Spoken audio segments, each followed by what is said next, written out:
Je me rappelle la première fois que j'ai pensé « les enfants sont vraiment méchants ». J'avais peut-être 8 ans, peut-être moins, peut-être plus. J'étais assise seule dans la cour, comme à mon habitude de tous les jours. Je regardais les autres enfants jouer avec leurs amis, jouer à s'inventer des vies. Je les regardais s'amuser, tandis que moi, à moi-même, j'étais livrée. Comme je les enviais, avec leurs amis, comme je rêvais d'être cette fille, celle qui est venue près de moi et qui m'a dit que je méritais d'être seule toute ma vie. Je me rappelle la deuxième fois que j'ai pensé « les enfants sont vraiment méchants ».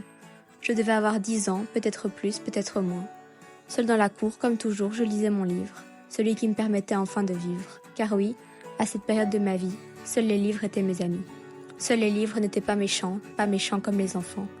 Ils se sont moqués, n'ayant pas trouvé de meilleure idée. Ils se sont moqués de moi et du livre que je tenais là. Je me rappelle la dernière fois que j'ai pensé « les enfants sont vraiment méchants ». C'était à peine la semaine dernière, dans l'enceinte de mon lycée. Un autre aujourd'hui était visé. Bien que je ne sois pas la victime cette fois, je me rappelle bien de ce sentiment qui te laisse sans voix. Ils l'ont rabaissé car il était différent, alors qu'il était en fait un garçon brillant. Dans son regard pouvait-on lire la déception, d'être une nouvelle fois rejeté d'une telle façon. Je me suis alors rappelé ce sentiment, de se sentir vide continuellement. J'ai pensé que les enfants étaient vraiment méchants, quand il s'agissait de plonger quelqu'un dans l'isolement. Pensez-y à 2 fois avant de parler, car lui comme moi, tout ce que nous voulions, c'était être un peu aimé.